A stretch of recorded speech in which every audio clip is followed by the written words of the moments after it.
Hi, hey, I'm Morgan, and today I'm here to bring you my review of History Is All You Left Me by Adam Silvera. So I have been anticipating the release of this book since I found out that Adam Silvera was releasing more books. Apparently he's releasing this as well as another book this year. What? 2 books 1 year?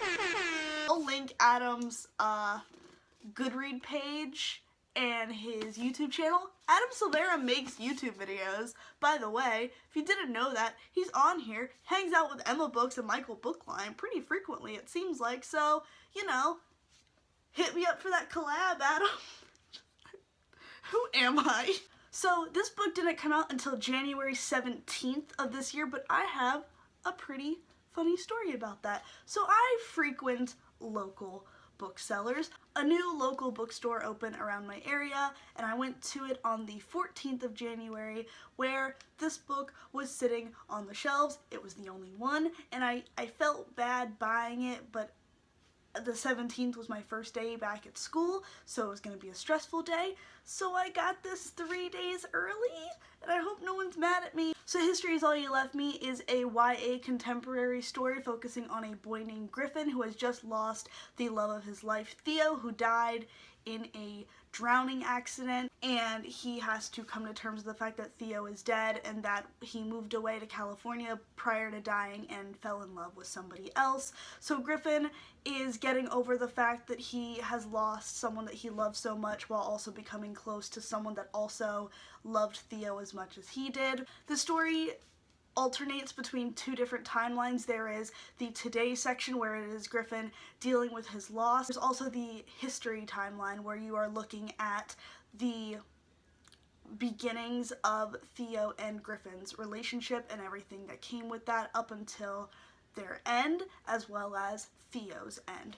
I really enjoyed this book. I gave it 5 out of 5 stars on Goodreads. I'll link my Goodreads review to this book down in the description as well. There were a couple little issues that I had while I was reading it, but once I got to the end, I didn't care about them enough to knock this down anything under a 5-star. I was very skeptical about this book because sometimes when books fly back and forth between different timelines, I get a little confused, but thankfully Adam Silvera kept this very organized. It was divided up rather in chapters and in just switching randomly. I've read a lot of alternate timeline books where it'll switch every paragraph is a different perspective of a character and it's a different timeline, and that was what I was really worried about with this, but I'm glad that it is very organized. Adam Silvera has such a beautiful way of writing characters. All of his characters feel extremely authentic and real, and they all have their own personality types, and sometimes in YA I feel like a lot of characters fall into that quirky, did you see that? I feel like in a lot of YA, especially YA contemporary, a lot of characters tend to go into that quirky thing where they all have weird things about them that makes them stand out above the rest, and it's like a competition of which character is the quirkiest. I didn't feel like there was a competition between these characters to see who was better than the other. The only competition there was Griffin competing with Jackson, who is Theo's current boyfriend up until his passing away. It is an LGBTQIA+ release, as well as a book featuring mental illness, so it is diverse in that way. It also does feature multiple people of color that do become main characters. This book is also an own voices story. Adam Silvera is gay and also has obsessive compulsive disorder, which is what Griffin struggles with, and I absolutely adored the representation of OCD in this book. I was diagnosed with OCD when I was 12 years old, so about almost 10 years, and I worry a lot about books with main characters that have OCD just because it is a commonly stereotyped and misconstrued mental illness. I was so worried going into this because all I've heard is it's an OCD book, and I was like, I don't want to go into it, and it's him cleaning every 3 seconds. Yes, cleaning is a common compulsion of those with OCD, but it is not the only one. There are tons of different compulsions and obsessions that someone can deal with while struggling with this illness, and the different tics and compulsions that Griffin deals with, such as counting and even numbers, is something that I personally struggle with my OCD, so it was very nice to read such a relatable character. I just think that this book is outstanding. There's nothing I can really say about it without spoiling things, so I am going to have a little like spoiler section where I talk about my feelings. I will say, Adam Silvera does this thing. Adam Silvera has a way of playing my emotions like the tiny little violin that they are. I was sitting here reading this book like giggling like, oh, Theo and Griffin, they're so cute, how sweet, what a love. And then it's like, I'm looking into your open casket, and I'm just like, oh dear God, oh no. I knew I was going to cry because it even says in the synopsis that Theo's dead. I was not expecting to cry as much as I did in the first like 20 pages, and maybe I was just emotionally vulnerable when I read it. Adam Silvera is too good at writing. He is too good at being like super funny for like a few pages, and then the next page it's like, here you go, I'm going to actually, is that your heart? Okay, I'm just gonna take this. Yep, you don't need it anymore. And I'm just gonna put it through a garbage disposal, and I'll give you back the mush that's left when I'm done. Oh, also you're about to laugh again in like 3 pages, so like get ready for it. So, I would say if you're an emotional reader like your girl, have a nice box of tissues handy when you read this, because let me tell ya, you're in for some feels. If you were skeptical about picking up this book, if you didn't know if it was something you'd be into, I highly recommend you do pick it up. There's LGBTQIA+ representation, there's mental illness representation, people of color in this book. It deals with nice subject matter of grief and loss and loving and learning to love again and learning to accept yourself, and it's just so good. So that was all I can say without giving too much away about the story of History Is All You Left Me. If you want to stay tuned for the spoilery section, you're more than welcome, but if you have not read History Is All You Left Me, go to a bookstore, buy History Is All You Left Me, come back, read it. It's super short, you'll fly through it, come back, watch the spoilery section, and discuss with me all your feelings. So, bye-bye, non-spoiler people. Goodbye. Have a good day. Go buy the book. Go! Get out of here!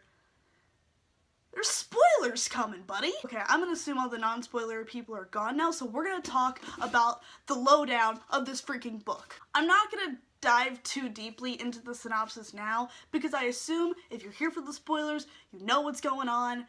I'm not gonna be like, well, this is what happened on page 57. Theo said a really funny thing, and now he's dead. It's not what's happening. This is a review. I'm gonna tell you how I feel. Here we go. I think that the way that Adam Silvera captured the idea of grief and growth from loss is so well done. Grief is a very difficult topic to tackle when you're writing a book because so many people grieve in so many different ways, but it can be done in a way that seems unbelievable, and sometimes it's hard for me to suspend my disbelief, especially when I'm reading contemporary and someone's like, oh yeah, the love of my life just died, but now I'm dating somebody else and it's been 2 days. Like, I wouldn't believe that if Griffin were to start dating Jackson, and that is something I was incredibly worried about going into this book. The story starts talking about how Griffin and Jackson start becoming closer due to Theo passing away, and I get it because they both loved Theo in a very similar way that he couldn't relate with anybody else. So the whole time that him and Jackson started hanging out and doing things and they were mourning together and sharing in their loss together, I was just sitting there like, please do not let this become a love story. I didn't ship it at all. I felt like Jackson was bizarro Griffin, so for them to date each other, I just wouldn't be able to believe that because I didn't feel that they were compatible. The only thing that they seemed to have in common was the fact that they loved Theo so deeply, and even the fact that they had sex was something that I was thoroughly bothered by until the end of the book. I was sitting there like, please, no, God, no, Griffin, no, but I understand why it had to happen. I understand why Adam placed it there in the story. I don't disagree with that. I just didn't like it because I personally just didn't feel those feels with that relationship. I was so mad at Theo when you find out that he had shared those intimate moments with somebody else that weren't his to share. It hurt me so badly when Jackson comes over and starts showing him like the Eskimo kiss, the butterfly kiss, the caveman kiss, and then he does the zombie kiss, and I was just like, oh no, this is gonna fuck our boy Griffin up. And I get that they had sex because Griffin was so angry and he wanted to get back at Theo in some way. I was happy that they built that friendship together and that they were able to mourn together. I'm very, very glad that nothing built from that, and right after they were done, Griffin's like, yeah, that didn't mean anything. This book wouldn't have gotten 5 stars from me if that had happened, just because no thank you. Another instance where I looked at this and was like, why did that have to happen, but wasn't too mad about, was Wade trying to fix Griffin.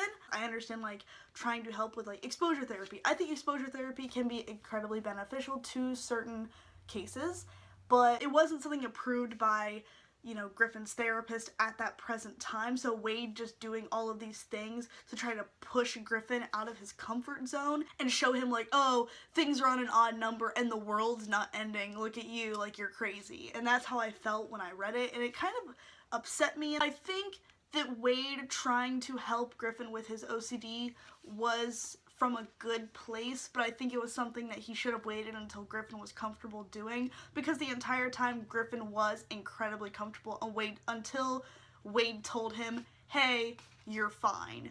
And you shouldn't have to tell someone with a mental illness that they're fine, and that just kind of like bothered me personally, but it didn't bother me enough for me to knock it down from a 5-star rating. It was just a little criticism that I had there. I really like that in some instances of like the chapters, it spans multiple days, so you're not just looking at just one day. There wasn't a lot of filler in this book, which I really, really appreciated. The bulk of this story was Griffin experiencing things as that he was experiencing them, and a lot of it was Griffin and Theo. In the history segments, there were no times where it was Griffin without thinking about Theo, and when Theo wasn't involved, the history sections didn't last very long. I really liked Veronica and Anika. I think those are their names. Yeah, Veronica and Anika, which are Jackson's friends in New York that are going to school. They're not shown very much, which I was upset about. I would have loved to see them more because they seemed really interesting and they were flawed characters and they had their own goings on while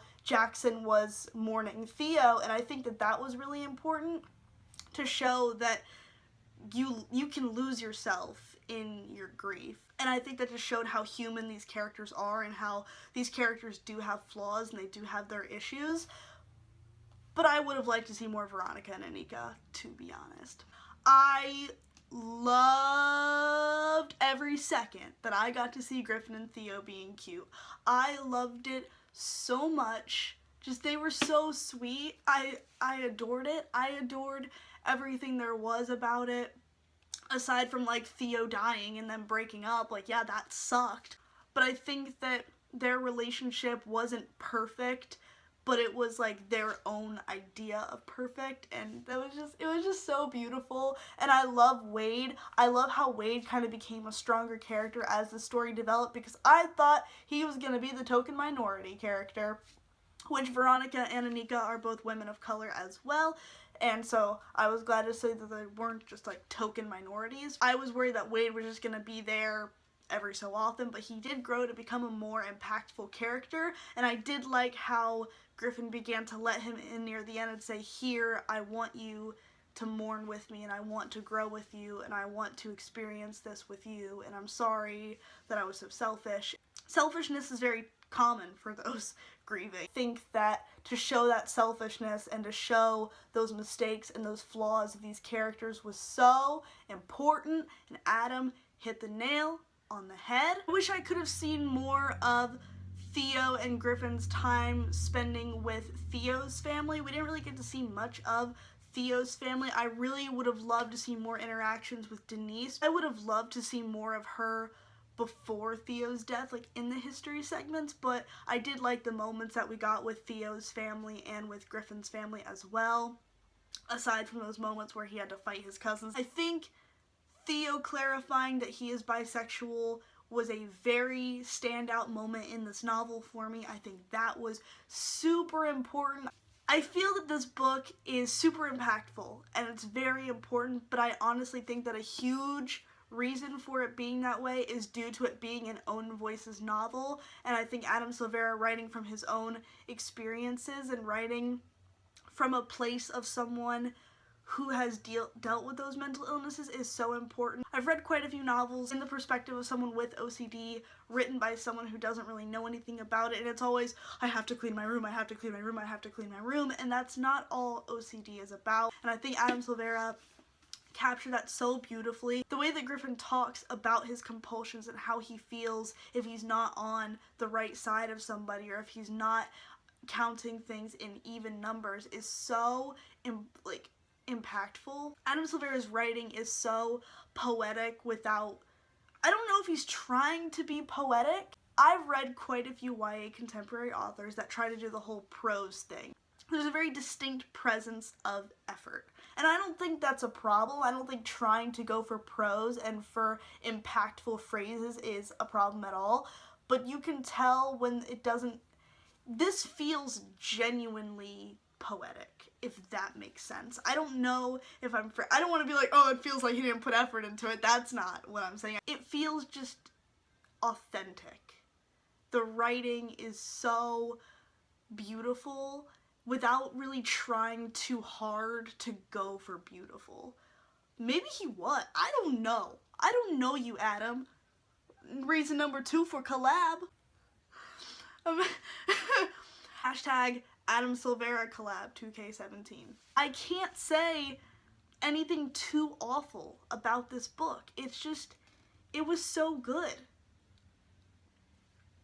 So you guys, that was it. That was my review of History Is All You Left Me by Adam Silvera. If you like this review, be sure to give it thumbs up and comments, and let's have some little discussions about the book. Let me know your feelings about this book. I want to talk to everybody about it that has read it. So yeah, if you'd like to see more of my content, be sure to subscribe if you would like. Like I said, my name is Morgan. I hope you have a wonderful rest of your day and happy reading. Okay, bye!